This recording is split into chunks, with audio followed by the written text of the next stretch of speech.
Hi everyone, Laura K. Buzz here, and I'm going to attempt to review every PSVR2 launch title that I currently have access to as quickly as possible. These are going to be incredibly short micro reviews. I'm just going to try and give you a little bit of an overview of every PSVR2 game that I have played ahead of release day. What the Bat is the only PSVR2 title I have played at launch that requires being played in a 2 by 2 room scale square. It won't boot unless you do that. The game is very similar to What the Golf, which is the previous game from this developer. You play as a young girl with bats for hands. Go around town solving problems with bats for hands. Can you make toast and put it in the toaster with bats for hands? Can you do graffiti on the walls with bats for hands? Can you make coffee using contraptions and levers with bats for hands? It's silly, it's adorable, it's lighthearted. If you have the space to play it, it is one of the best things available right now on PSVR 2. Townsman VR is a city building game, and I'm gonna be honest, I gave it very little time, because I could work out how to zoom in and zoom out by putting the controllers further apart or back together. Couldn't work out how to get the menu to show up so I could start the game. The menu kept showing up and then going away, and I pressed every button and I couldn't work. If I can't work out how to get to your start menu, I cannot recommend your game. Sorry, Townsman VR. At least on first impression. Thumper. This is a game that's available outside of VR, but it's real nice in PSVR 2, particularly with the headset rumble. It's a game where you're a little metallic beetle doing music rhythm slaloms down a track, trying to defeat terrifying hell demons. It is a fantastic game. It really benefits from, high resolution, some good sound, and a rumbly headset. It's great. Tetris Effect Connected?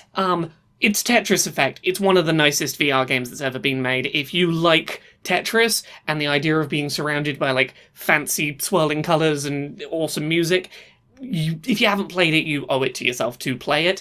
It's great outside of VR, but in VR it's even better. The best compliment I can give for this is that on PSVR 2, I kept blinking because little flecks of stuff floating in the air, my brain thought they were going to get in my eyes, because this headset's pretty good. Star Wars Tales from the Galaxy Enhanced Edition. It's a bunch of Star Wars stories, kind of loosely set in the theme park from the Disney park. It looks really good. It's not the most comfortable to analog stick movement around in. There is kind of some teleporting options. It's got some good shooting. Some of its puzzle mechanics are not always terribly well explained, but there's some fun to be found in it. Res Infinite is secretly the killer app of the launch lineup for PSVR 2. PSVR 2 has eye tracking, and it is possible to play Res Infinite using eye tracking so that you look at an enemy and that's how you target them. You gotta do a little bit of head movement because you can't eye track. You have to turn your head to the left or right sometimes to see a boss that's moved, and you gotta use a controller to, start charging up and let go of your missiles. But it is remarkable how much of this game can be played just by flicking your eyes around. It feels so futuristic. It is the coolest thing on the launch lineup in many ways. Moss and Moss 2 I'm going to kind of talk about as one game because they're essentially the same thing but a sequel. Do you like the idea of tiny little dioramas where an American Sign Language using mouse runs around hitting things with swords and exploring, and then you use your hands as a big looming human to move stuff around to help them? It's adorable. I love about it the same thing I love about stuff like Captain Toad's Treasure Tracker. It's just adorable little dioramas to play in, and the most endearing little protagonist. I've played Moss on several bits of hardware before, but it's nice to have a headset that is clear enough and high resolution enough that I can see the tiny little ASL being done with the tiny little mouse hands. It's adorable. Kayak VR Mirage? It's a game about kayaking. You've got 5 places to kayak. You can kayak in the day or the night, sometimes in a storm. I wouldn't recommend in a storm. It gets a bit nauseating when waves are moving you up and down, but your body's not feeling you move up and down. You can either just have a gentle paddle around an area and look at very beautiful sights, or you can try very quickly to race against other people's time trial results. That's the gameplay element of it. It's interesting. It is what it is. It's have a kayak and maybe race some other kayak people in a handful of environments. Jurassic World Aftermath Collection. This game has a really good cel-shaded art style, but I'm gonna be honest, the movement stuff in it made me feel really nauseous. This is one of those games that just makes you move too fast, with too fast an acceleration and too aggressive a set of zooming in your view.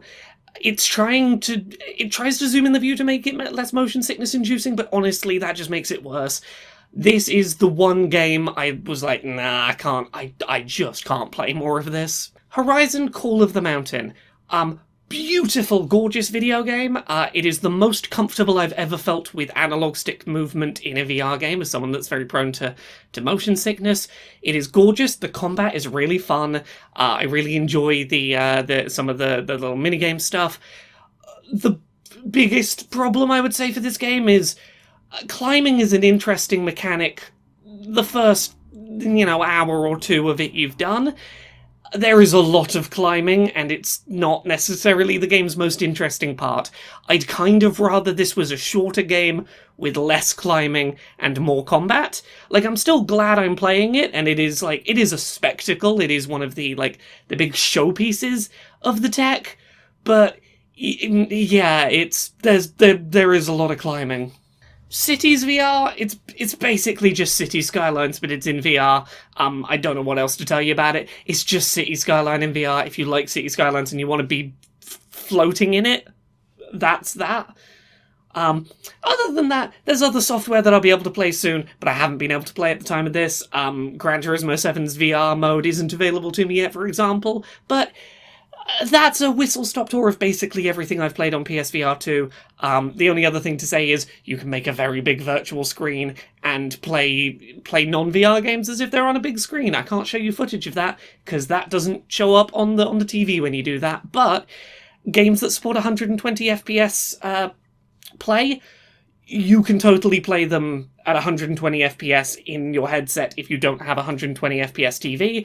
That's a really cool execution. It's 4K OLED HDR 120 FPS. That's really cool if you don't have a screen that can do those things and you want to play your non-VR games that way. Anyway, if you've got questions, go ahead and ask. That's basically all my pre-release, trying to try a little bit of everything reviews of as much of the launch lineup as I had code for.